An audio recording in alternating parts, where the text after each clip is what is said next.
nerds, how you doing? Thanks for joining us on another bonus episode. We're spoiling you lot at the moment. Spoiling you. Good Lord, bonus ep after bonus ep. So many. November's drawing to an end. Nearly there. December. 1st of December is coming up. And then, and only then, can you lot start playing Christmas music. If I find out any of you lot are playing Wham! Last Christmas now, I swear to God, I'll come for you. Do not do it yet. Enjoy November first. Still have your pumpkins out. Then we can get the Christmas stuff out. Only then. Welcome to this bonus episode of Into the World. This is what I've been looking forward to bringing to you, or similar to our last bonus episode, which was The Starling, a biography with Stephen Moss. This is another book interview with the author that I was privileged and lucky enough to, well, for a start, to be sent the book. Secondly, to be invited to interview the author. I got invited to a lovely bookshop. If you live in Surrey or around that area, go to this bookshop. It's called Word on the Street. It's a lovely community feel. There are loads of like live events there, like chatting to the authors or book reads. It's honestly, it's such a lovely place. I felt like I'd gone around someone's house and was offered tea straight away. It was just such a lovely place to go to. And I was invited after reading the book to go and interview the author. And the book was called Hare, and the author is called Chloe Dalton. No relation, even though we share the same surname. I feel like I have to say that every single time. Otherwise, people are like, is he just interviewing his mother? No, I'm not.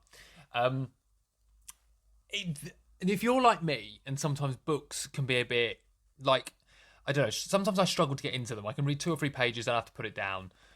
My brain's too active for that, and I struggle a lot. So I have to be in the right setting. If I'm on holiday or on a train, it's fine. But if I'm at home or anything like that, things going on. But Raising Hare did not bring up any of those problems for me. It is such a wonderful story.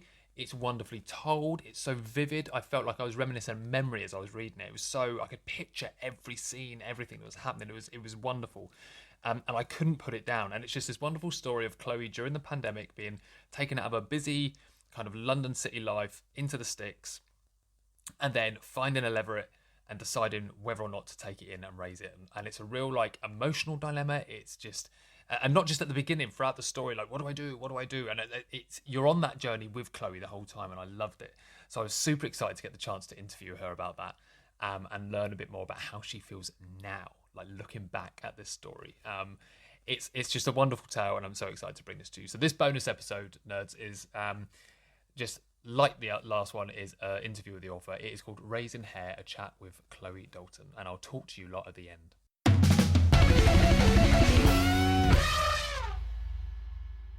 I'm going to jump straight in with my questions because I don't like to mess around. I'll say this first.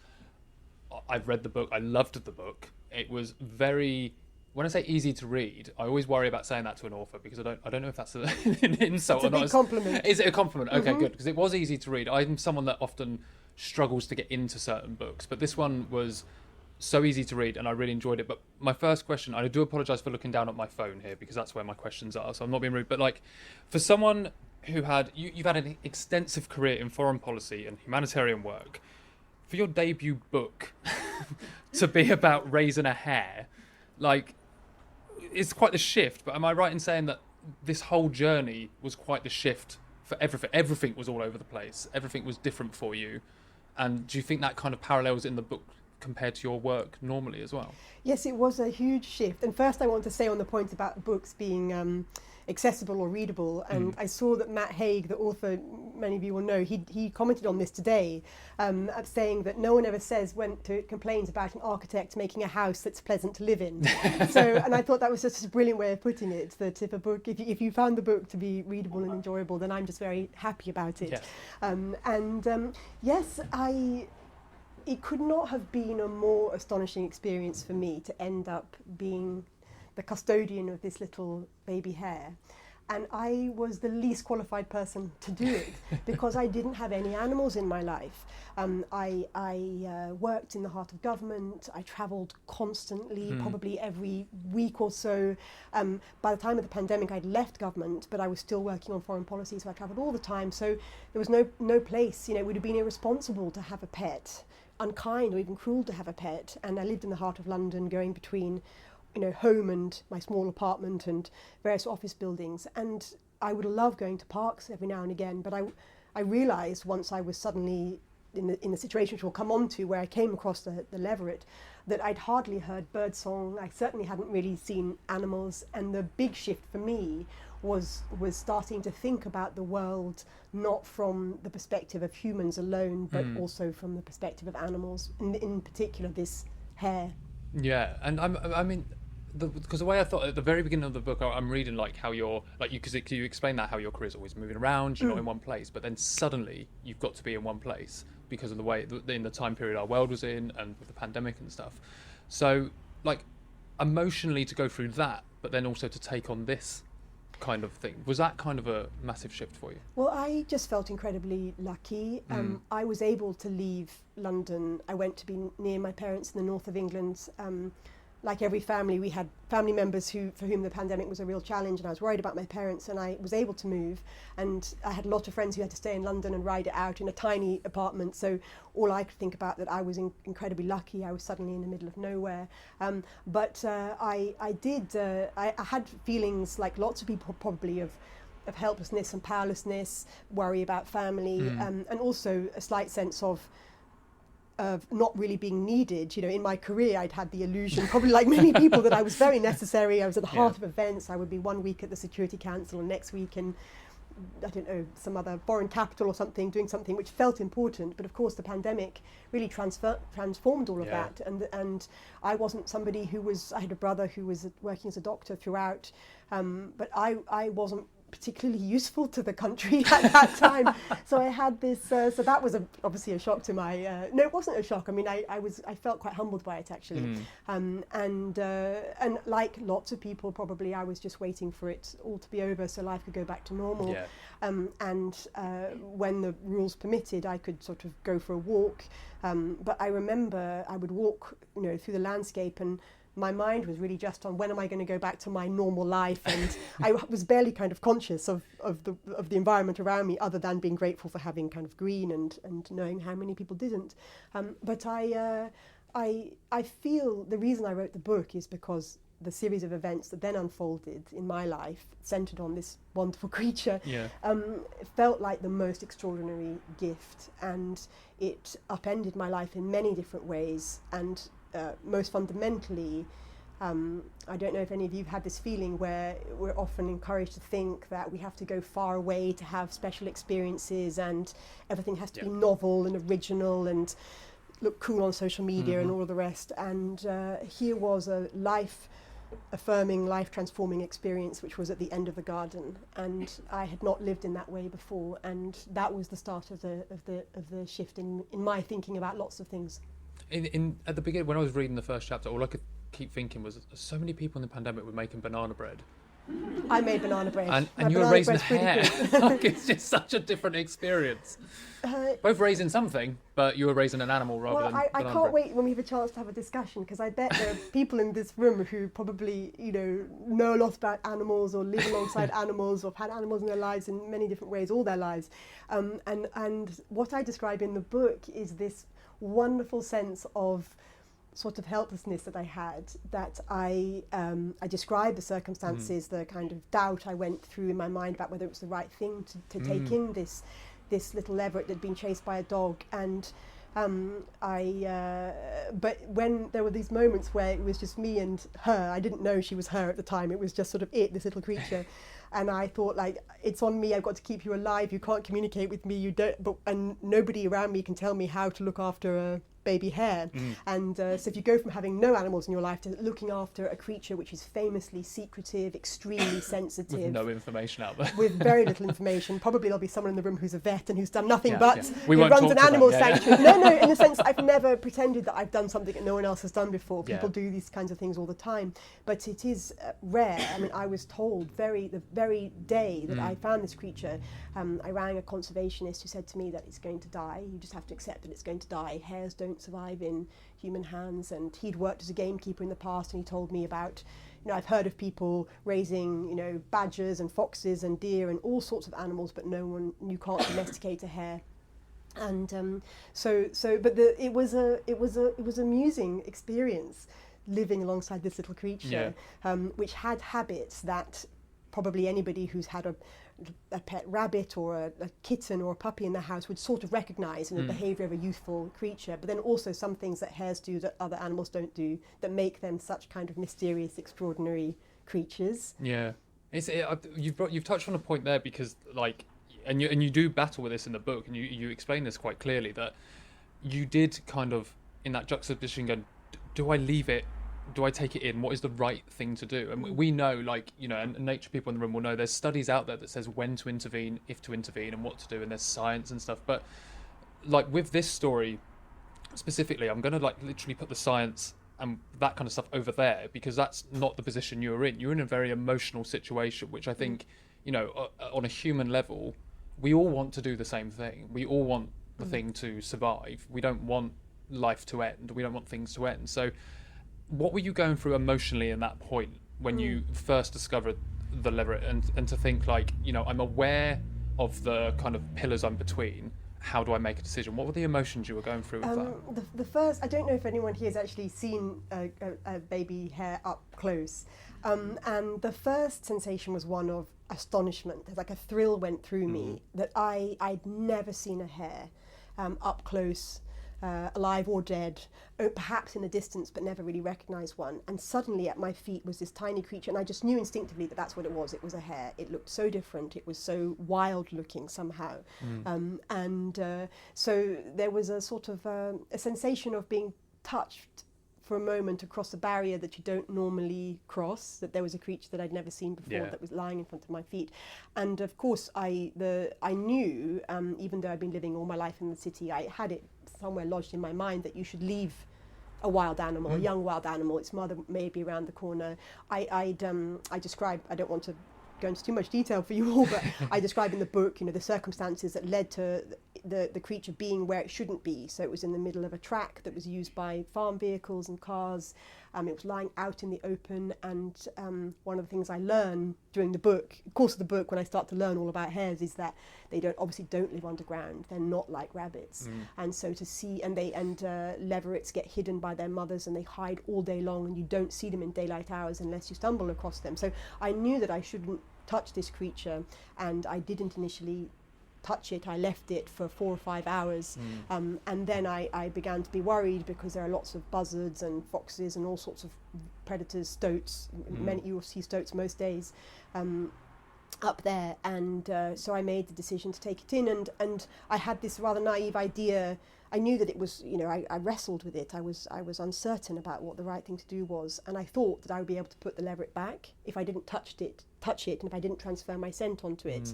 I thought, well, I can bring it in until the house until night falls, and I'll put it back exactly where I found it for its mother to find. And then it was explained to me that wouldn't work, and that wouldn't be possible. Whereupon my emotion was almost a sense of shame. You know, I've interfered in its life. Maybe I didn't need to interfere in its life. Perhaps I'm harming it. Perhaps it will die because of me. And then it became my responsibility. And I was absolutely determined that even though I was not equipped for this task, that I would do my best to keep it alive. Yeah. So began this strange and wonderful experience, which continues to this day, of sharing my house and life with a garden with a wild creature. It's so lovely. I think. I when I was reading that moment, I was reading at the same time going, what would I do? What would I do? Would I pick up? Would I leave? And I think it was a nice way to read into it, because you're trying to make I was trying to make the decision for you. I think I was like, if I could talk to Chloe. Maybe a short book. Yeah, actually leave it. But that's, as you go on and like you kind of tell this story about this new, and I will call it, relationship growing with this animal. I really like the way you kind of, it's like you're both finding your feet. This is obviously a very new being in the world that is learning how to be it, especially in an environment like you say it's not where it usually is, not got the mother it usually has, and then for you to take on an animal that you've never had before, you've never had an animal. So is there a moment in that kind of learning stage where, I mean, I know you learned the whole way through, but especially at the beginning, that stands out to you, or you really have in your memory to go like, I'll never forget that bit where we were learning about each other? I will never forget the fact that well, first I should say that I made 2 decisions which I describe in the book that were sort of instinctive. And the first was that I wouldn't cage this creature, that it didn't belong in a cage, that my job was to try to keep it alive until it could go into the wild.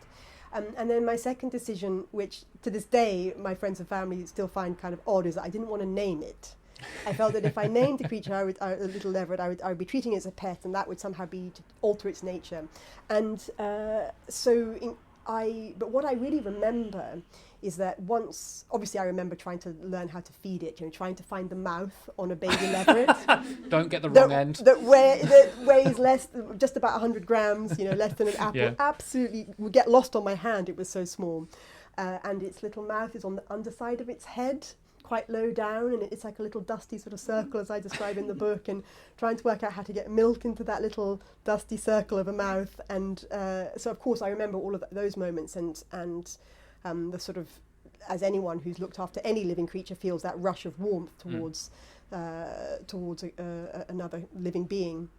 But an extraordinary thing is I would feed the little leveret, and I would put it into a nest of grass that I had gathered from the exact spot I found it in the field. I thought, well, this is going to be familiar, this grass. Yeah. So I created this nest, and I would put the little leveret inside this nest in an open box, and it wouldn't move.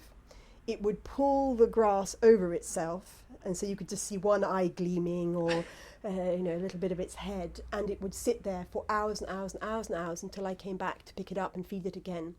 And this sort of baffled and astonished me, that it had such a strong instinct to hide, that even taken out of its wild environment and put into the circumstances of a human home, its instinct was that it should hide until night fell. And that was amazing to me. So this little box would be in the middle of their house in one of the rooms. I could walk around it and whatever, and the leveret wouldn't stir, even if you passed close to it. And that's when those kinds of behaviours were when I started to think, this is an unusual creature, this is something a bit different about this. I don't think a rabbit, correct me if I'm wrong, but I don't think a rabbit would do that. It would lollop around the house all day long. And then I realised quite early on, I was a bit worried about this behaviour. I'm sorry, I'm giving you a very long answer to a question. This I hope you don't mind. Interesting, but I thought to myself in my ignorance, I was like, oh, this is a bit odd. It's a bit frightened maybe, or why doesn't it want to go outside? And sometimes after I fed it in the middle of the day, I would take it out, and each time I would take it out and put it on the grass, and it would blink, looking a bit sleepy, and sort of lie down, and then it would of its own accord turn around and go back into the house again. And I thought to myself, my hair is completely antisocial, I've done something, I was worried about it. I could go on for hours about it. But of course I realised, it took me a while to realise that it's basically a nocturnal creature, and I was waking it up, taking it outside into the kind of glaring sunshine, and wondering why it wanted to go back inside again. So those are the kinds of things that I remembered. I remember from those early days. I suppose we also we assume that all baby animals are going to want to explore and go out and be, like you said, bumbling around. But then we also, it's a prey animal. Yes. It's nocturnal. So, but our instinct is, puppies and kittens run around and do loads of stuff. So I guess there was that instinct in you from looking at domestic animals, thinking it'll be similar to that. Yes, and I was always looking out for anything that I might be doing that would be harming the creature. Absolutely. But yes, hopefully, I think it was only after a couple of weeks that I really worked this out, and then I left it in peace during the daytime. And it had free range in my house from the earliest days, and it soon learnt to climb the staircase, and then it would decide of its own accord that it would go upstairs, past me as I worked in my office. It would go upstairs and it would go under my bed, and it would sleep there all day long, and then it would toddle down when it felt like it. So yes, we quickly found an equilibrium that involved me not disturbing it in the daytime when it wanted to sleep. That is my mother's nightmare, just having a random wild animal just free reign in the house. If I told her that, she would. I did try to do that a couple of times as a kid, so that's how I know she doesn't like that. Well, you see, you could tell your mother in defence of this that I'm going to try and convince the her. other extraordinary aspect of its behaviour is that it didn't make any mess inside the house, which Really? again I could not understand. So its box, I would sort of remove the hay, every day or so, expecting to find the area completely stained, and that I would need to change cloths and things like that. It would be immaculately clean, and it wouldn't leave any droppings anywhere in the house. And I used to keep, wherever it was in the house in those early days when it was very small, I'd always keep a door cracked open into the garden, and it would go outside when it needed to and come back in. And because they are prey animals that have no ability to go underground to hide. They are immaculately clean. They have to avoid drawing the attention of any predators by creating any kind of scent. So I never discovered exactly where it was that the hare used for these purposes. Which is a good thing. Well, yes, but it just meant that I could live alongside a wild creature in a house without any messes of the type that we would all think, like, that's probably why you think you put it in a cage, to try to avoid that. But actually, paradoxically, because it was free, and again, I really don't claim I didn't have any special knowledge or instinct, it just sort of happened that way. But because it was free, it then behaved the way it would normally behave in the wild. Absolutely, and then it took care of itself and its own safety, and in the process kept my house immaculately clean. Everyone's a winner. You can tell your mother that actually you could have brought home a hare. I brought them home, they're fine. Chloe says. There was a lovely line in the book where you said, like, the kind of calming behaviour of the hare kind of soothed you and grounded you a bit. And I kind of wanted to ask you about that, because I wondered if you thought there was a connection there between, or rather like a parallel with people kind of needing that connection to wildlife and nature. If we focus on that more as a society, as a community, because you found that in this one individual, do you think that as a society a stronger connection to nature and wildlife and our biodiversity in the UK would, and I'm not suggesting everyone goes out there to get a leveret or a baby hare, that's not my point of this question, but do you think building a stronger connection would do other people good, of having that kind of soothing kind of feeling that you have? There are two parts to the answer, and I promise to be brief, but the first is that, yes, I found something incredibly soothing about the hare. They are so elegant, they're so orderly in their behaviour, they come and go at exactly the same time. I could set my clock by the leveret and its behaviour. 9 o'clock upstairs to bed, 4 o'clock downstairs for a little wander in the garden. So organised, aren't and they? later, as it got older, its patterns, and we'll come on to what was the really extraordinary turning point in the relationship, I'm sure. But and when it was resting in the house, it would, sleep and clean itself, and it just was so quiet that it was almost that I'd never seen an animal that behaved like that. I always thought, dogs jump up on you and cats come into your lap, and they're noisy if they want attention. A hare is an utterly silent creature with this particular kind of grace, and that's very, very specific, I think, to them. And as you can tell from the degree to which I'm talking, I'm used to words. I worked with words. My job was partly to write speeches and articles and for people all the time. So to suddenly spend my time with an animal that was so silent worked on me in a particular way, made me think about silence, about the noise that we make, all these kinds of things, and made me listen to nature more. And then secondly, and I wouldn't claim to be an expert on what's good for everybody else, but I certainly realised that I was one of those people who'd been rather denatured in some respects, and I do think as a society as a whole we have been, denatured. Yeah, absolutely. And this was a way of reconnecting to nature.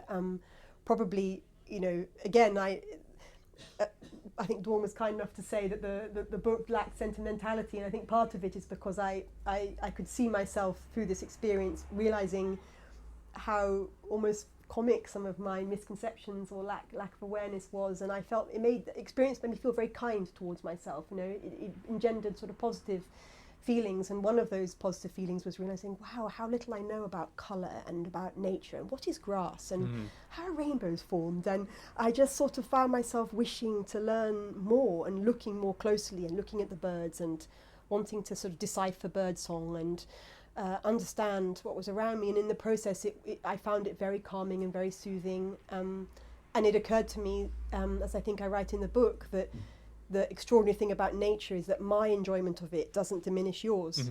We can share it. Some of us have more access to it than others, but in essence it's our one true shared collective heritage, really. And so I think the answer to your question is yes. I would wish for others, to be able to, who were in my situation, who are in my situation now that I was in before the pandemic, to have this kind of experience, although probably not raising hares. And I know it sounds almost sort of selfish to say that, but the second time around when I had a similar scenario arose, I didn't take a leveret, and I think I probably wouldn't do it again, because they are such specific creatures that require freedom. Yeah. So now I know more about them, I'd be even more reluctant. So the message is not to go out and You look don't for have to connect in that way. hare. Although there are circumstances in which hares need to be rescued and taken to vets and things, but in general, there are many other ways which we can get pleasure out of nature, and I've started to discover some of those through this experience. I think it's really beautiful that a kind of a experience like this has like kind of awoken, I guess, kind of a sense for you to, well, like you said, whether it's discover birdsong or just go and look at the grasses and the plants around and kind of learn their names, or just be around them and see their behaviours that mix with the invertebrates around and stuff. Because I think, for me personally, as a naturalist and someone that works in that world,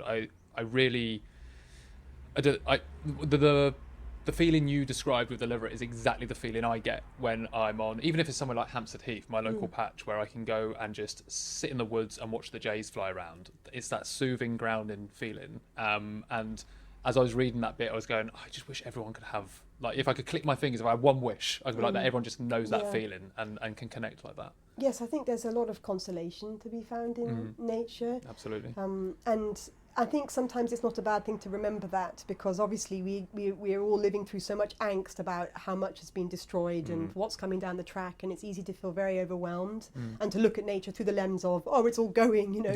And but yes, and I don't want to be simplistic about that, because obviously those things do exist, but I think the balance is still predominantly in towards the direction of what we can gain and what we can, the joy we can find. And I certainly found, I mean, the writing the book was a joyful experience. Living with the hare was a joyful experience, and I just wanted to share it with people in the most sort of straightforward way I could, and just say, I suppose, with a message, if there is a message, of the sense that if I could discover so much joy and interest in a commonplace animal in some respects like a hare, what else is out there in the world to discover for all of us in our own ways? And I certainly carried that feeling with me back into my work and back into my life in London, which I've had to return to, unfortunately. Not unfortunately, of course, I love it, but, you know, yes, and it has stayed with me, and it has changed really my thinking on a whole range of things. That's really beautiful. I'm going to ask you a bit about being an author now, because I like, as much, you know, we will go back to the story, but whenever I'm interviewing an author and stuff, I like to ask, and it's quite a personal question, I think. So you don't have to, if you don't want to answer this question, it's fine. But it's, I don't know, an author once said, oh, it's quite personal. I was like, oh, I did not realise that. Sorry. But I always like to ask it, because I'm as someone that's never, and probably never going to write a book, I'm always interested in an author's approach to writing a book, because for me it feels so alien, and I can't imagine, you know, I can write jokes and go on stage, grand, but I can't think of ever writing a book like that and knowing where to start or where to finish, and especially with relaying a story that you want to do in a specific way. So as an author now, what were the things that you needed to be able to sit down and tell this story? Was there, like, you know, whether it be like music or a certain room or a blank room with nothing around, or you needed to be in nature? But for Chloe, what did you need to get the story out there? Well, I was so lucky because I wrote it with the hare in the room. And it was, that's amazing. You know, and I think I was so lucky because, you know, if I write, so one of the things that we haven't talked about is the fact that when the leveret was old enough to do so, it leapt over the garden wall and into the wild, and I thought it was gone forever. And instead it chose to return, and has subsequently lived a life between my house, where it sleeps in the daytime, and the wild, where it roams at night. And that was the point at which I felt something special was happening, that I wanted to think about more deeply and learn about more deeply, and I started to order up every kind of book I could find about hares, and realised, form a picture that what the sort of stereotypes around hares are versus the reality of hares is really quite different. That was one thing. The second was just how they're not endangered per se, because they still exist in significant numbers in parts of the country, but in some parts of the country you just can't see hares, and the population has declined by 80% in 100 years, which is really quite staggering. So I think, so what I sort of needed in absolute terms was obviously as much information as I could get about this creature, and I found some information in amazing places, like in the poetry of John William Cooper. I love the quotes that you put in. And all sorts of places gave me information, you know, about this. I needed all of that, but above all, I needed the presence of the hare, and I was writing while looking at her, writing while watching her, writing sometimes when she had disappeared for periods of time. I thought she might never come back. But I think I was lucky because I was writing with her present and therefore steeped in that feeling of the joy and happiness of the experience, and I hope that some of that comes out across the page. It definitely does, because that's how I felt, and it's because she was. I mean, I'm looking at the door because, so you have to imagine, you know, my little study. My desk is here, literally this distance, and the doorway to the room is about there, and the Hare would stretch out in the daytime across the entrance to the room. And as she got bigger and bigger and bigger, and her legs got longer and longer, she filled up more and more of it. And you know, and now as a fully grown Hare, she can sort of fill the entirety of the doorway. That's how long their limbs are when she's sort of stretched out on her side. So yes, that was the way. It was like that. Me at my desk with my pen, because I do a lot of my writing by hand, so I don't write straight to the computer. And the Hare snoozing in the backdrop. Sounds idyllic. It was wonderful. It was a gift. Yeah. It was a gift that I wanted to share. You mentioned then, and I don't think I brought this up in one of my questions, but the moment she jumps over and you think maybe she won't come back, emotionally, what were you going through that? Because that must have been quite a moment for you. Well, like lots of people here, perhaps I keep quite a strong rein on my emotions. Yep. And usually, as I'm feeling an emotion, I'm examining it from somewhere very high up. And often when I'm talking to people about this, I'll often kind of list all the reasons why I wasn't very emotional about it, because I knew that this was the right thing, really, for the Hare, you know. But I felt very, very sad. I felt that like a light had gone off. And that I had come to the end of an experience that had cast a spell over me and that was magical in so many respects, and that I knew I should feel sort of happy for the Hare because now it could run, as I say in the book, wherever it wished to, and it would be with other hares, whereas before it had been living a slightly odd life alongside me. And I did shed a tear, and I did feel a strange sense of, now I have no excuse not to go back. You know, oh dear, I have a problem. Damn it. What am I going to do now? It's a great excuse before. Yeah, and but anyway, as I remember, I watched the Hare leave. I was inside the house when she was standing on the wall. She leapt over. I sort of waited a bit, and then I went over and stood and watched her disappear into the land, melt into the landscape. Oh, wow. And then I went back to the house, and as I was going back to the house, I was saying, you know, okay, well, this is good for her. It's okay, I'll be fine. And and I walk inside, and I saw a little porridge oat on the carpet that she dropped from her paw, and I just went, I just cried. Don't blame. I'm nearly crying now. But I cried. But I think through the process, if I compare myself before and after, as we love to do as humans, you know, I felt like I shouldn't really be emotional about an animal. You know, I'm a serious person. I do an important job. You know, I work on issues affecting women in conflict, and I'm going to be taken less seriously. Or how could I place the life of one animal above, you know, the lives of millions of, in my own mind, the lives of millions of people and who are in difficult circumstances.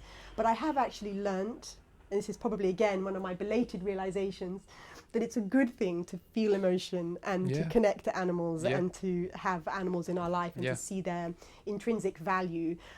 So I think over time, you know, those initial feelings of sadness, etc., they turned obviously to delight when and awe when the Hare returned and chose to be alongside me. But over time, it's definitely turned to gratitude. Yeah. That's the overriding sense I have, that as if by some miracle, by some magic spell, I had this experience of living alongside a creature that most of us don't get to see. And that it sort of chose me in some kind of way, or felt comfortable enough to live alongside me. And because not everybody can have that experience, I just felt compelled to write the book. No, absolutely, yeah. I'm glad you did, because it was honestly, it's such a lovely read, and like I said to you before we came up here tonight, it was such a vivid read as well. So I really get put in, you know, in that moment I could close my eyes after reading a chapter and really picture what I've just read. And as a reader, that's essential for me. Like I said, I've got an overactive imagination. My mind will just go somewhere else. So to be able to put myself in, almost in the room, and imagine what was going on, I was like, that was key for me to get to read it.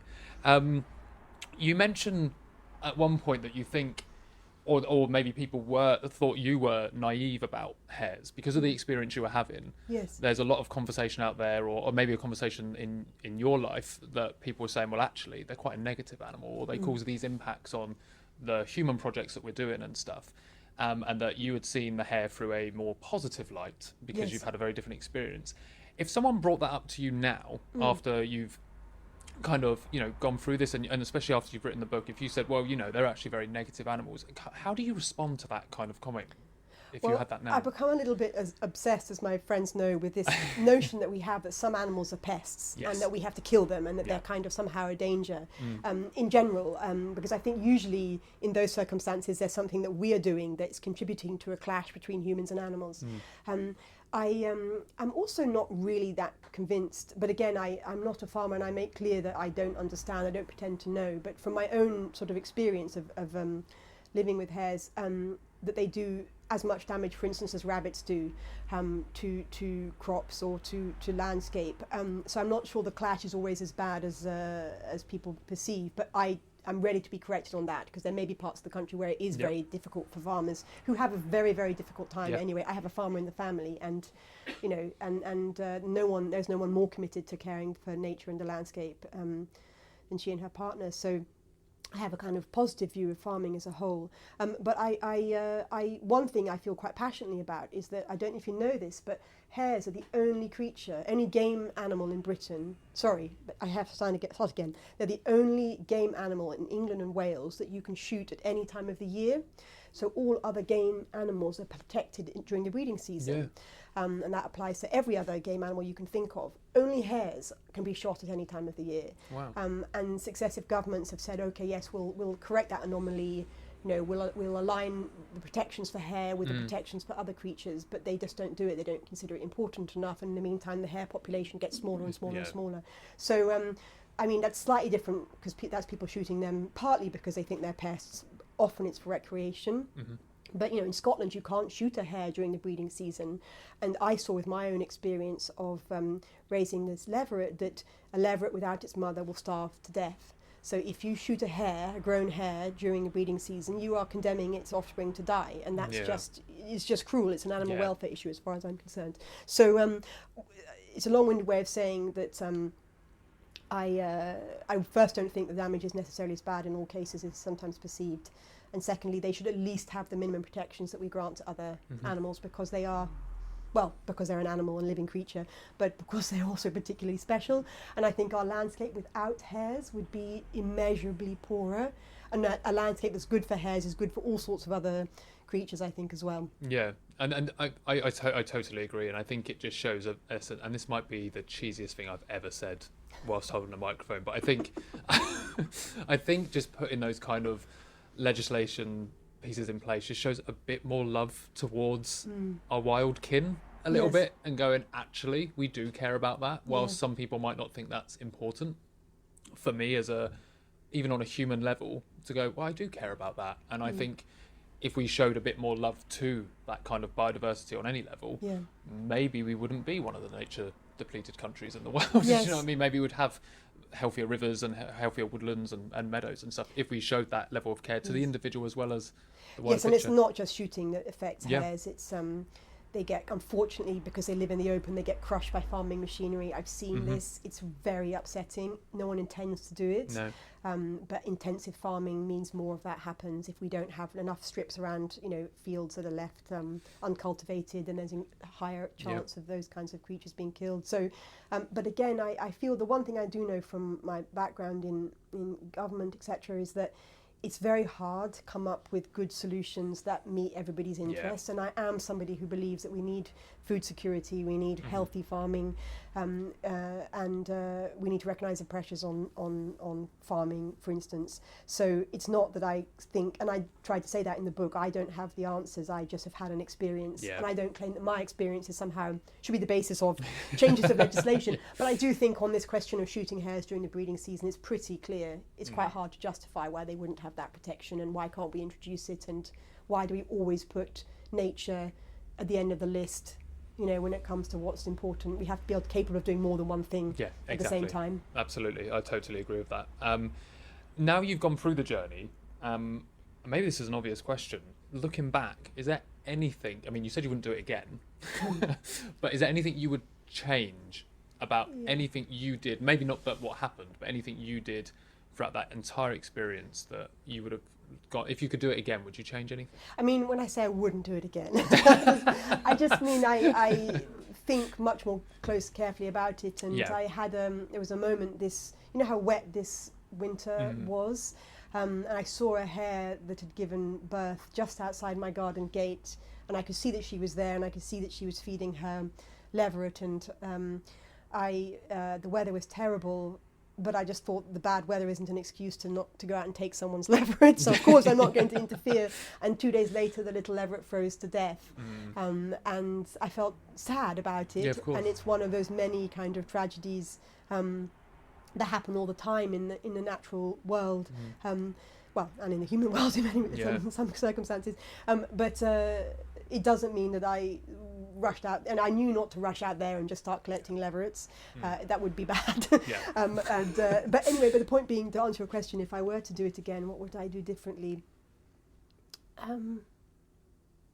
don't know. It feels very unreflective to say I would do nothing differently, and I'm sure there are things that I would do differently, but I wouldn't change anything about the experience in terms of the fact that I feel that the astonishing thing about hares is, if you think about other animals that have been domesticated for thousands of years, you know, the dog was domesticated 20,000 years ago, they believe, whatever.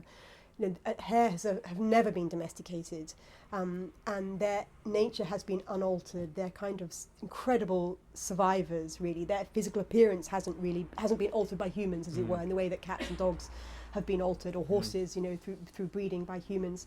And so the strange thing about the experience is that I was the one that changed, not the hare. Yeah. And I describe in the book the wonderful things that I went on to be privileged to observe as the hare grew older, and various things happened to her.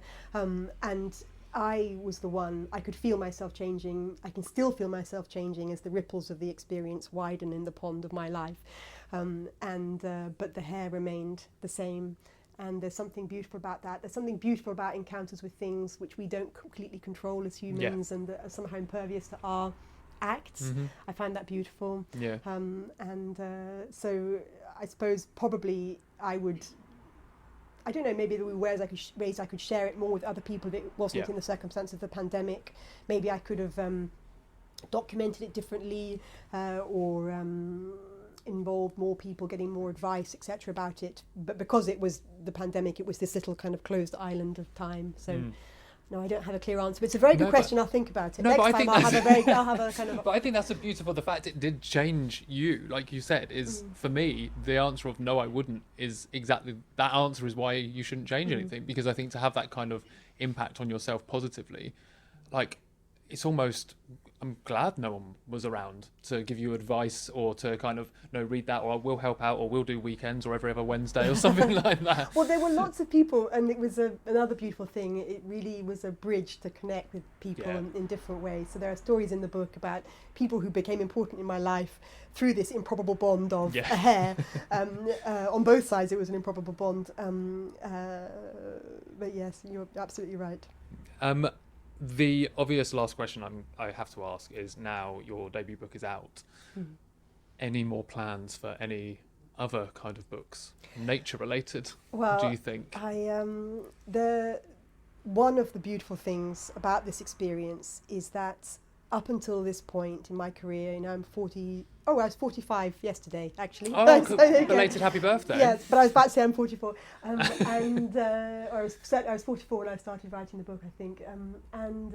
Up until that point, I had written millions and millions of words, literally, through the course of my work, for and with other people, but never under my own name. Right. And the part of the gift of this experience has been that a totally silent, mysterious, undomesticated creature helped me find my own voice.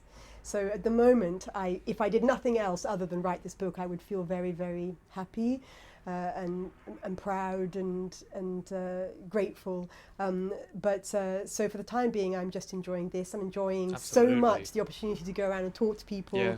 As I can't wait for us to start having a discussion. If you've got any questions or your own perspectives to volunteer on this subject, because this has been a wonderful part of the experience. But that said, there are definitely other things I'd like to write about. So if I'm given the opportunity and any publisher will take me up on it, I would certainly like to write again. Amazing. Well, if you do, I greatly look forward to reading it, because like I said, I've thoroughly enjoyed it. I was glued to it and just couldn't put it down.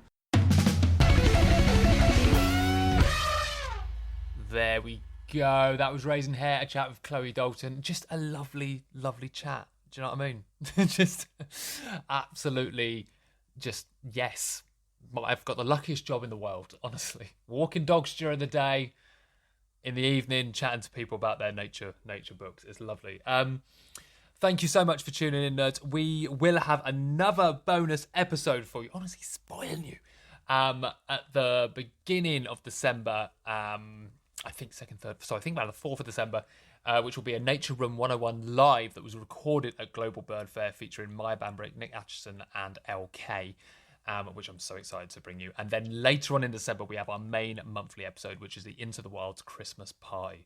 And damn, watch out for that. It's going to be such a fun episode. I can't wait.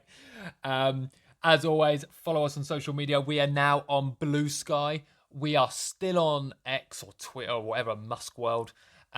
We are posting on there. We watch this space. But Blue Sky, we are on there. Into the Wild podcast. Just search us and follow us on there. And we'll chat to you on that platform as well as Instagram and stuff. If I know, obviously, money, blah, blah, blah, blah, blah, but Into the Wild is a free show. We always want to keep it that way, but we do need some support as well as an independent platform. If you've got any quids at all that are just going and you're like, what should I do with this? Should I go and buy a coffee or something? Nah, chuck it to us and it goes back into the show, I promise. It's ko-fi.com/Into the Wild pod, and we greatly appreciate that. And lastly, I said at the beginning of the episode, and I'll say again now, if you would like to buy a copy of Raising Hare, and I really recommend you do it, either if a gift for yourself or a gift for someone this Christmas, the link to do that is in the write-up of this episode. So I really recommend giving it a read. Until next time, nerds, enjoy the last week of November, and I'll speak to you in the month of Crimbo.